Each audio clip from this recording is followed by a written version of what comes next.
Buenas, mi nombre es Isaac Rodríguez. Actualmente curso la maestría Educación Didáctica en la Universidad IESIP. Soy de Colombia.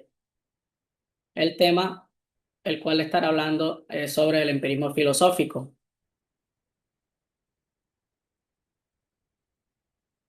Como modo de introducción, desde sus orígenes, la filosofía se ha preguntado por el origen del conocimiento. Ahora bien, nos hacemos las preguntas: ¿cómo sabemos lo que queremos saber? ¿Qué legitimidad tiene nuestro acceso a la verdad? A lo largo de la historia de las ideas, esta pregunta se ha dividido en dos caminos. Uno de ellos es el empirismo, que sostiene que la experiencia sensible es un fundamento de todo conocimiento humano. Este principio no es solo una intuición epistemológica, sino una verdadera reconfiguración del sujeto moderno.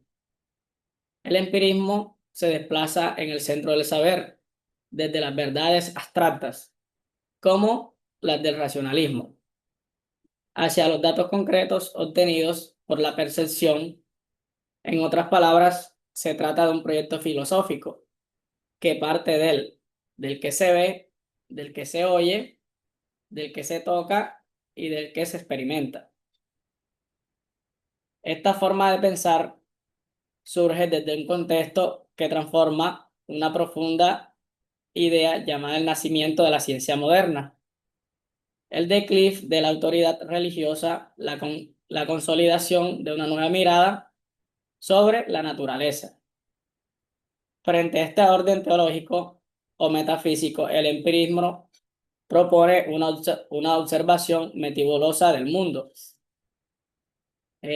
Por esta apuesta filosófica basada en la experiencia, el dato, el método y la observación. También ha sido una desafiada desde sus inicios. ¿Es suficiente la experiencia por la cual las teorías son universales? ¿Qué tensiones surgen cuando intentamos reducir todo conocimiento observable? Estas son las preguntas que seguían desde esta ponencia. Ahora bien, hablamos del origen del empirismo. El empirismo moderno toma forma en el pensamiento inglés desde el siglo XVII. En ese entonces, Francis Bacon inicia una cruzada contra los ídolos. Desde el pensamiento tradicional, su objetivo era liberar la mente de prejuicios y construir una ciencia nueva, basada en la observación y en la inducción. Bacon propone una ruptura con especulación que está vacía. La naturaleza debe ser investigada directamente, sin filtros teológicos ni metafísicos. Posteriormente, viene un autor como John Locke que retoma y sistematiza esta versión en su obra Ensayo sobre entendimiento humano. Allí afirma que la mente humana al nacer es una tabula rasa, una hoja en blanco que se llena exclusivamente a partir de la experiencia. La fuente del conocimiento son los sentidos. Son los sentidos, la cual ponemos en práctica la vista, el oído, el tacto. No hay ideas innatas. Todo lo que pensamos lo sentimos y creemos que tiene origen empírico. Ahora bien, un autor como Jorge Berkeley, más radical, afirma que no solo el conocimiento depende de la experiencia, sino que incluso la exigencia desde las cosas depende de ser percibidas. Ser el ser percibido, decía en su visión. No existe un mundo independiente. Desde nuestras mentes y percepciones, las ideas existen, la mente y son puestas allí por Dios. Finalmente hablamos desde un autor llamado David Hume, que lleva el empirismo al límite desde su coherencia y la confronta con sus propias debilidades. Incluso este autor habla de la noción del yo, de identidad personal es una construcción que se fundamenta empíricamente sólida. También pone en duda la idea, nunca vemos la causa, como tal vemos los hechos consecutivos. Ahora bien, hablamos sobre saberes de la atención, cuando cuando la experiencia no alcanza.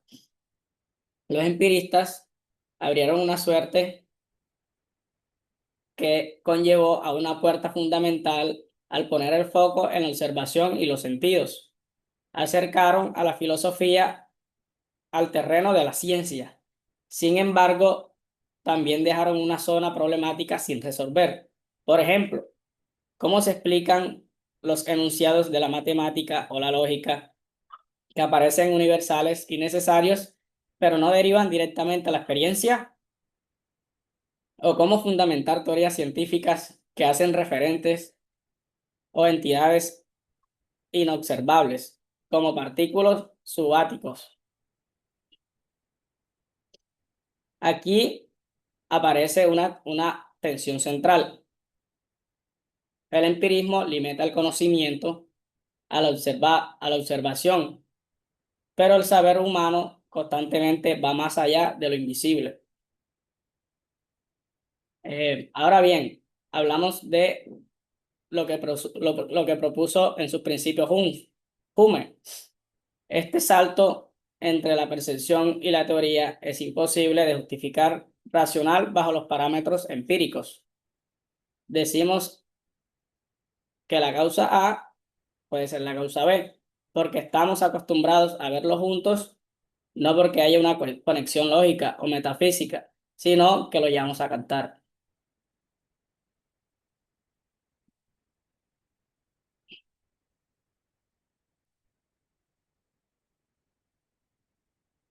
Ahora bien, hablamos sobre las reformulaciones modernas del empirismo. A comienzos del siglo XX, el empirismo fue reformulado bajo el nombre que Positivo habló sobre la lógica de la mano del Círculo de la Viena. En el lugar se pregunta por el origen del conocimiento. Los positivos lógicos propusieron un nuevo criterio. ¿Cuándo un enunciado tiene sentido? Su respuesta fue clara, cuando puede ser verificado empíricamente.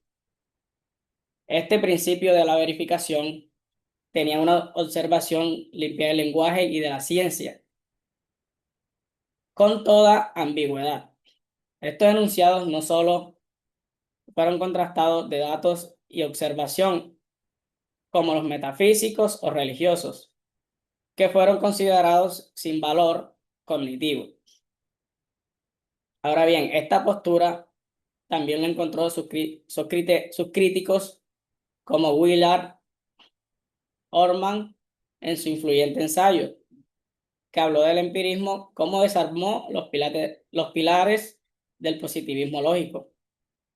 Él cuestionó la separación entre la verdad analítica y sistemática y negó que los enunciados pudieran enfrentarse a la experiencia de forma aislada.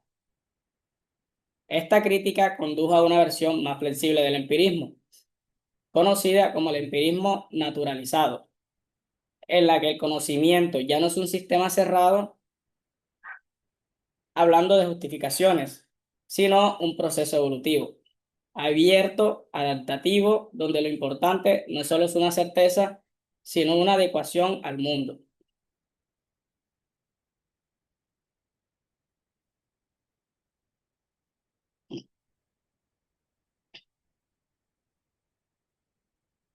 Ahora bien, la influencia del empirismo en la sociedad.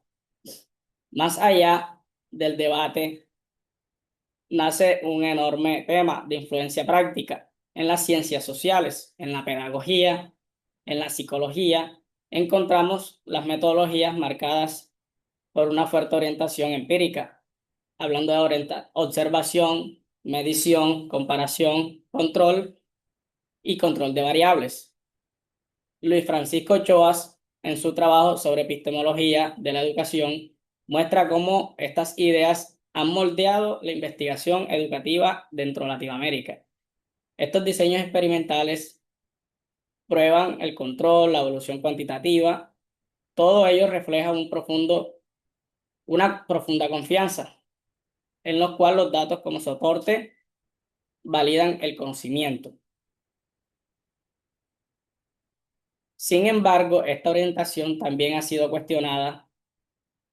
¿Es posible separar por completo la observación de la interpretación? ¿O no solo influye el contexto cultural, social, afectivo, incluso político, en lo que consideramos datos? El empirismo clásico tiende a imaginar al investigador como sujeto neutral, pero ahí sabemos cómo vamos despejando supuestos teóricos, lenguaje y condiciones de posibilidad, donde no hay datos sin contextos, no hay experiencia sin interpretación. Ahora bien, hablamos de nuevas rutas. Donde las críticas contemporáneas del empirismo no han venido solo desde la filosofía, también desde la epistemología.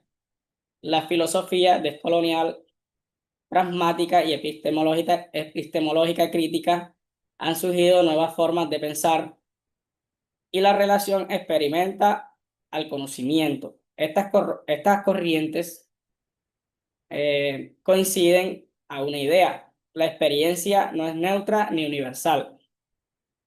Está atravesando por el género, la clase, la cultura y la geografía.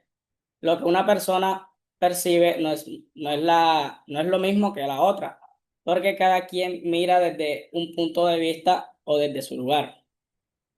Desde una historia, desde un cuerpo, desde una perspectiva, desde un desafío, no solo abandona el empirismo, sino transforma el proyecto crítico, abierto a la pluralidad.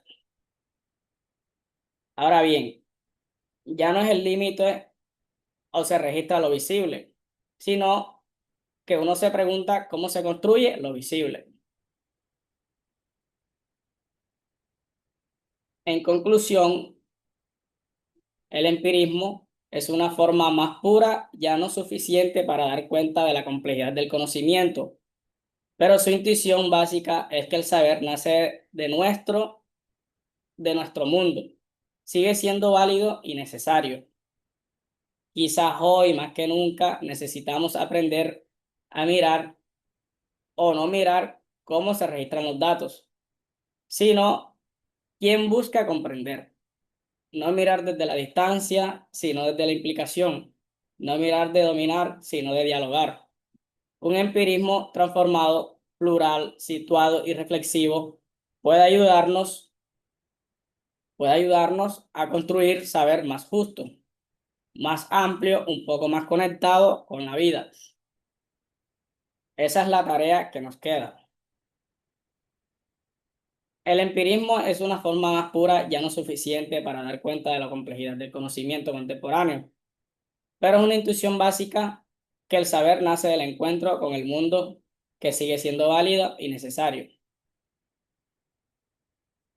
Quizás hoy más que nunca debemos aprender a mirar y comprender desde la distancia, sino un saber reflexivo donde ayudamos a construir lo actualmente transformado y construir qué es lo saber justo, más amplio y conectado con la vida. Esa es la tarea que nos queda. Muchas gracias.